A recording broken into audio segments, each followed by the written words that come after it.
Can I be honest with you about something? Like genuinely no filter honest. The home you bought or the home you're saving up to buy right now is probably the biggest financial trap you will ever walk into. And the worst part, you were cheered into it. Your family cheered. Your friends cheered. The bank shook your hand and handed you the keys. And nobody, not one person, sat you down and showed you what that paper you signed actually means over the next 30 years. So that's what I'm doing today, because someone should have done this a long time ago. Okay, so let me ask you something. Do you know that feeling you're doing everything right, you're working hard, you're being responsible, and somehow at the end of every month you're still just barely moving forward, like the money goes in and the money goes right back out. And you look around and you think, I have a job, I have a house, I'm doing what I was supposed to do. So why doesn't this feel like winning? I hear that from people constantly. And I used to think it was a discipline problem. Like maybe people just needed to budget better, spend less on coffee, whatever. But that's not it. That's not it at all. The truth is most people who feel stuck financially aren't stuck because they're irresponsible. They're stuck because the biggest financial decision of their life, buying a home, was sold to them as an investment. And it's not in the way they think. And what I'm about to show you, I promise you, changes how you see everything. I want to tell you about a guy, let's call him Marcus. Real story, real numbers, real situation. Marcus is 34. He's a software analyst in Atlanta, Georgia, makes $87,000 a year. By most standards, Marcus is doing well.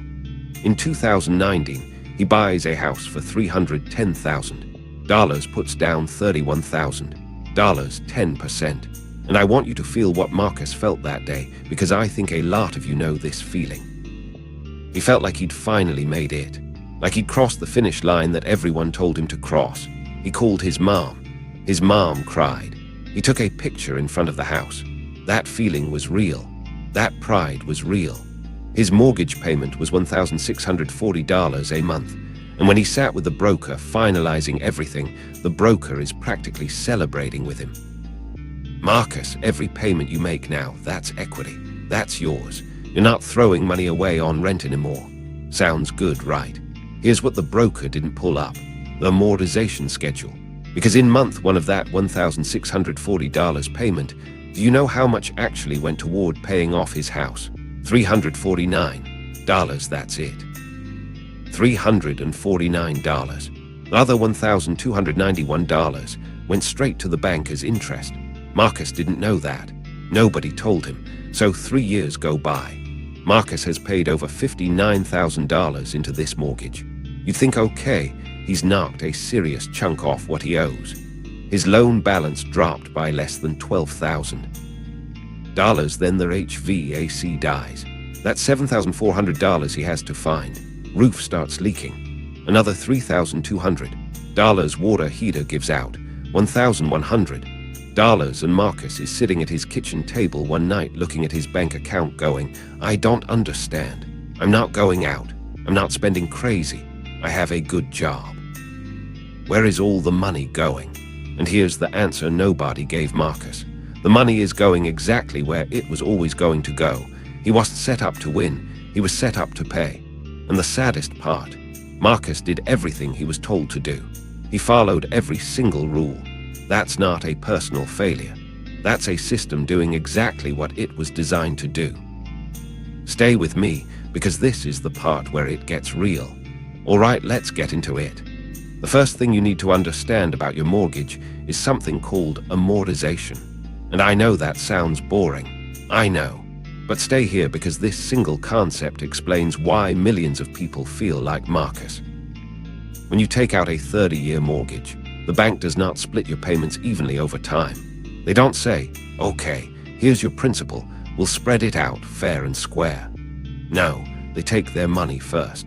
In the early years of a $300,000 mortgage at 7%, roughly 80 cents out of every single dollar you pay is pure interest, meaning the bank's profit. You are spending years, sometimes over a decade, before your payments start meaningfully paying down what you actually owe. And here's what kills me about this. This is never taught in school. Not in high school, not in most colleges. Most parents don't know it well enough to explain it. The only way the average person finds out is after they've already been paying for years, and they actually look at the statement and go, "Wait, what?" Meanwhile, and pay attention to this contrast, wealthy people know this before they ever sign anything. They structure their finances around it. They either pay cash, use short-term loans, or they only buy properties that generate income every month. They don't buy a place to live and call it their investment. They know those are two completely different things. Here's the number they never put on the brochure. A $350,000 loan at 7% over 30 years. You will pay back over $838,000 total. You will pay for that house nearly 3 times. 3 times. That's not building wealth. That is the largest wealth transfer most people will ever make in their lives, and they do it with a smile because they were told it was the smart move. Now I want to talk about something that sounds simple, but most people genuinely have never added up. What does your home actually cost you?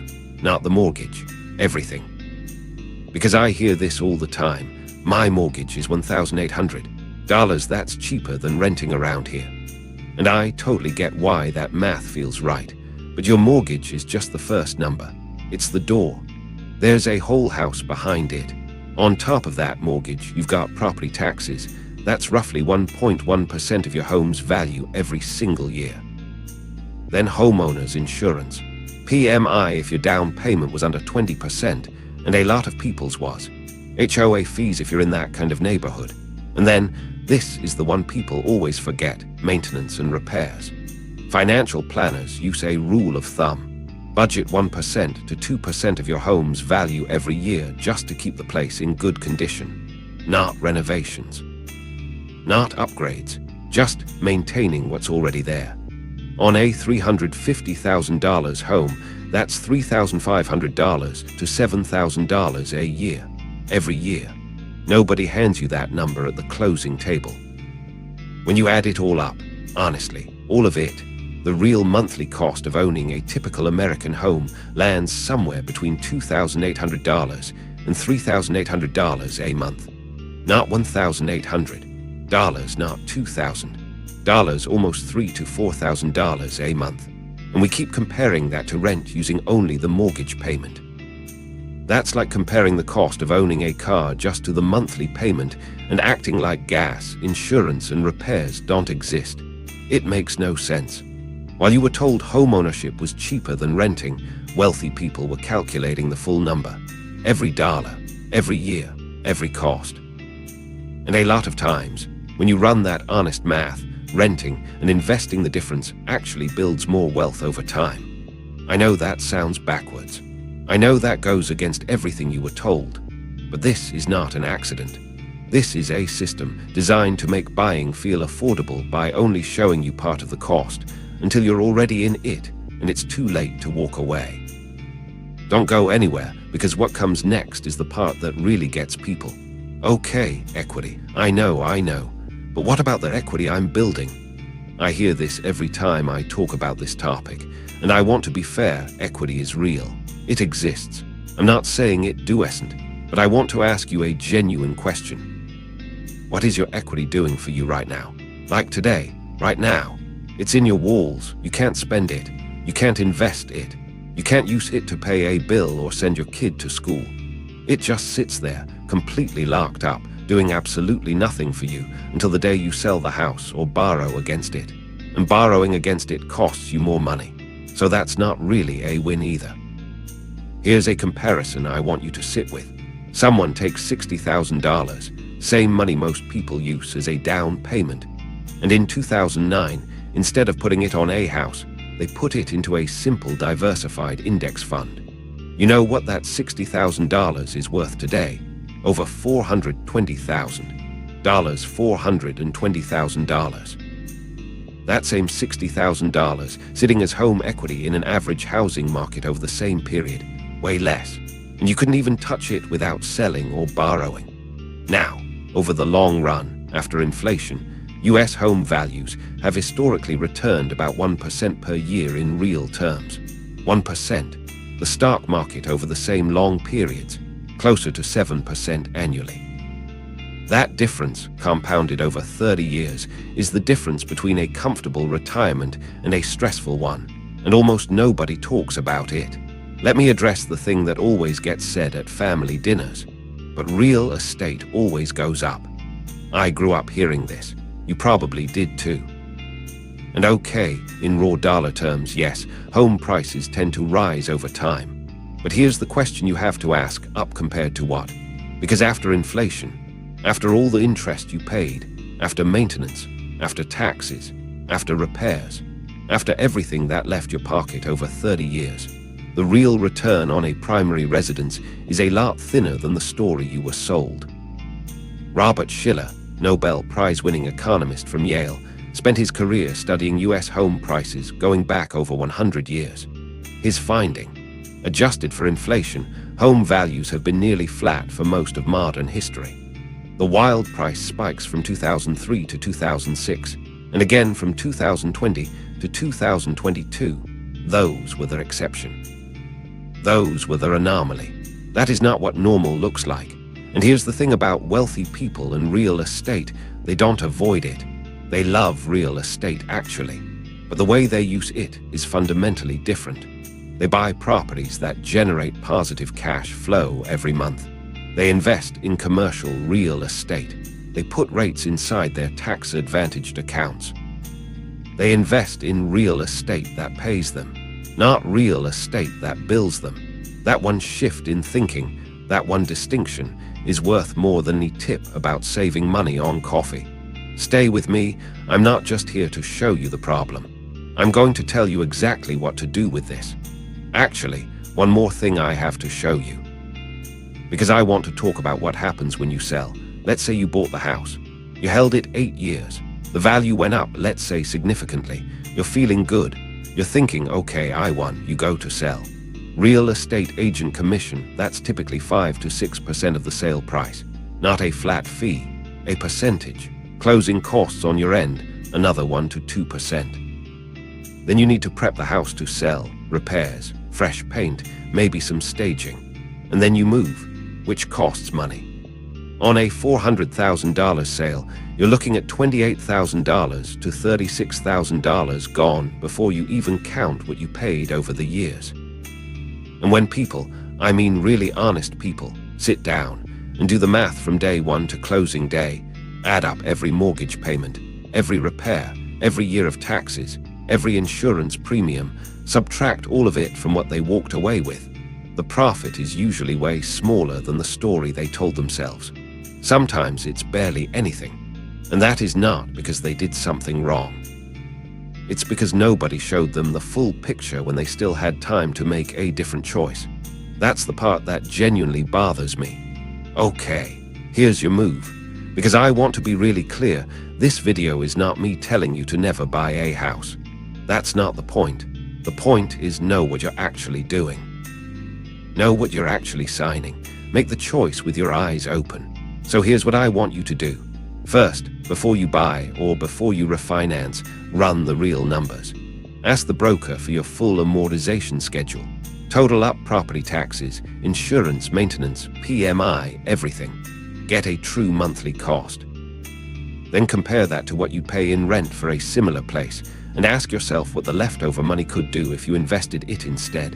You might still choose to buy.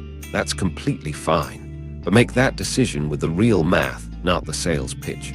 Second, draw a clear line between where you live and where your money works. Your home is where you raise your family, where you feel safe, where you belong. That matters. That has value I'm not dismissing. But it is not an investment portfolio. The moment you separate those two things in your mind, everything gets cleaner. Third, if you want to build wealth through real estate, invest in real estate that pays you every month. A rental property with real positive cash flow. A rate inside a tax-advantaged retirement account. Something that generates income while you hold it, not something that generates bills. The wealthy aren't doing anything magical. They just learned these rules earlier. Now you have them too. The most expensive financial mistake most hardworking people ever make isn't a bad stock pick. It isn't too many subscriptions. It's spending 30 years building someone else's balance sheet and feeling proud while they do it, because that's what they were told success looks like. You were handed a story that was good for the bank, good for the broker, good for the builder, and quietly, consistently, not great for you. Now you have the truth. What you do with it, that part is yours. If this video opened your eyes, the next one will blow them wide open. It's sitting right there. Don't let the algorithm bury it.